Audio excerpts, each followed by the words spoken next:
Jambo wa Tanzania, jambo wananchi wote wa mkoa wa Mwanza.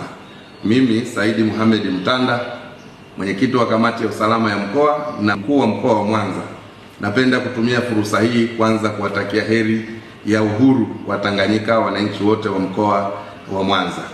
Aidha, nitumie fursa hii kuwashukuru sana wananchi wote wa mkoa wa Mwanza kwa kuendelea kuitikia wito wa serikali wa kuwataka kufanya kazi zao kwa amani na utulivu katika siku hii ya 9 Disemba, na wale ambao hawana majukumu mengi ambao hawana dharura kuendelea kusalia nyumbani na kuendelea kufuatilia shughuli mbalimbali kupitia televisheni na njia nyingine. Aidha, muda mfupi uliopita nimeona clip ikiwa inazunguka katika mitandao ya kijamii inayoonyesha kikundi cha wanajeshi wakiwasikiliza wananchi ambao wanatoa hoja mbalimbali.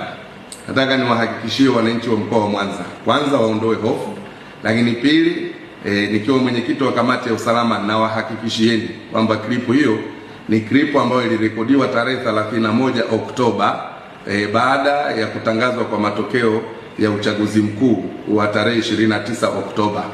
Ilikuwa ni siku 3 baada ya uchaguzi mkuu. Kwa hivi sasa na kwa hivi leo na hapa ninapozungumza nikiwa katika ofisi ya mkuu wa mkoa, saa 6:18 vyombo vyetu vya usalama vimenihakikishia, na mimi mwenyewe nimejiridhisha. Nimepita maeneo na mitaa mbalimbali nikiangalia baadhi ya wananchi wachache wakiendelea na shughuli zao, lakini hakuna mkusanyiko wowote unaoendelea na wala hakuna taharuki yoyote katika mji wetu wa Mwanza. Nimekuwa nikipata simu nyingi, siwezi kujibu simu moja moja. Kwa ujumla, nataka niwahakikishie Watanzania na wananchi wa mkoa wa Mwanza wawe na amani. Hali ya utulivu ni kubwa sana, tunawashukuru sana, na endeleeni kushirikiana na serikali. Klipu hiyo ipuuzwe, ni klipu ambayo ilipitwa na wakati. Nafikiri inatumika tu kama propaganda katika kipindi hiki ili kuleta taharuki kwa watu. Lakini hadi hivi sasa saa 6:19 ninapotoa taarifa hii nikiwa katika ofisi yangu ya mkuu wa mkoa wa Mwanza.